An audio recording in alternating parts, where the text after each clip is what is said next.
Hi, my name is Stacy, and I am an HR manager, director, leader, and influencer within the HR world. My career span has been well over 25 years with a background in manufacturing. I have an MBA in human resource management and my BA in organizational communication. And my certification, I am SHRM SCP certified, which is the highest level of certification for international HR and global. I would like to spend some time discussing, from an organization's perspective, and explaining the core differences between a functionally run HR department versus a strategically run HR department. What is the difference in human resources as far as these different approaches to HR, and how do they work together? Let's start by talking about the differences. Functionally run HR, when it's done well, is keeping a company going. It's keeping the human resources department in good running order as it functions day to day. In utilizing a metaphor, as a boat, HR is working the boat, and the organization is the boat. It's functional as HR's job to keep the boat running down the river, for keeping it on the water, to keep the boat from sinking, and to even keep the motor going.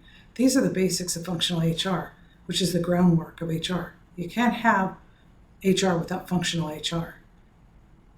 HR is not a flavor of the month. It has solid history into how it needs to be applied, and that creates a good HR department.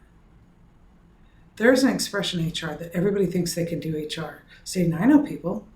And the issue is they often do this with inefficiencies. They're not looking at people as neutral as possible.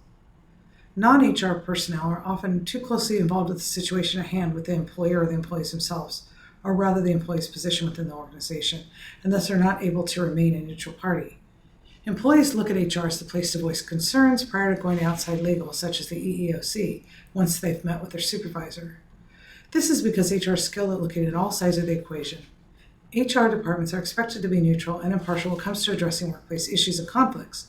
They are responsible for creating, maintaining, and upholding company policies and procedures, and ensuring fair treatment of employees. However, it's important to note that while HR strives to be neutral and to support the organization from the top down, management level down, senior management, they also have a responsibility to advocate for and support employees in creating this positive and inclusive work environment.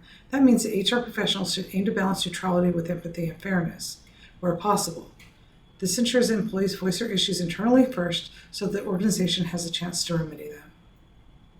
Strategic HR goes above and beyond the standard tactical hands-on, and it is possible to have both. A true strategic HR is steering the course, setting the direction that this boat, to use the prior metaphor, is going to the longer term. Strategic HR, when it's done well, looks beyond only not just running the company day to day or how the engine's functioning, but also how to the long term of the company, long term of where HR needs to be and fits the needs of the company for the long term.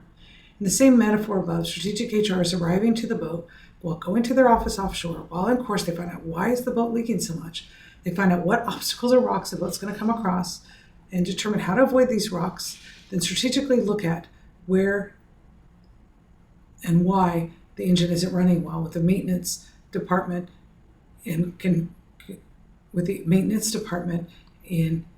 the company, and sometimes utilizing that maintenance department where needed. Strategic HR is about the long-term future of the company. Strategic HR is about the steps of where to get the organizational goals to where they're going.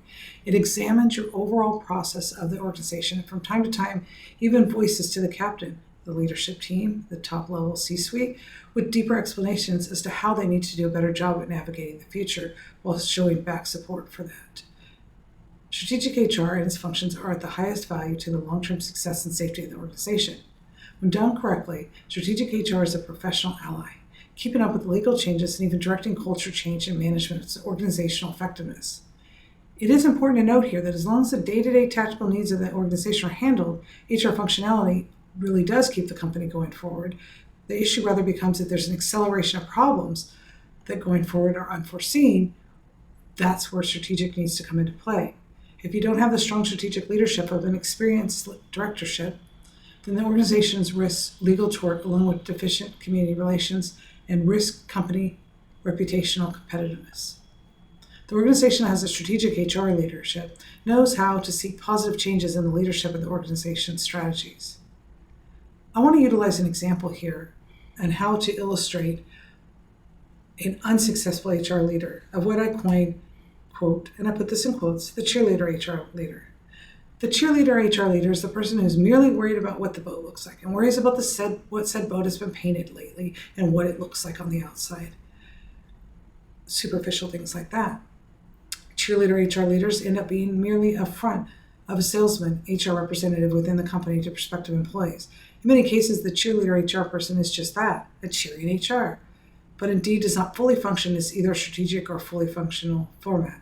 Instead, the HR cheerleader generally requires the behind-the-scenes assistant, a skilled assistant, to handle the entire bulk of this workflow, or they're not successful.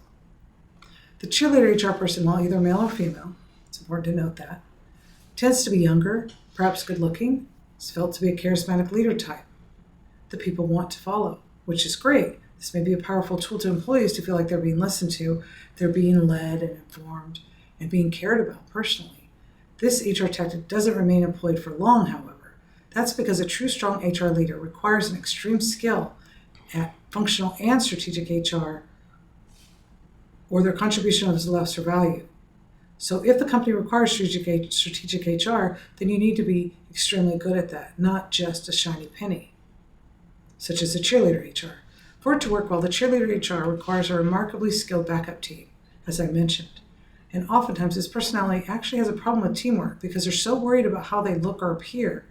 They tend to be overlooked by employees fairly quickly because the employees who are doing the work look at them as fake and self-serving.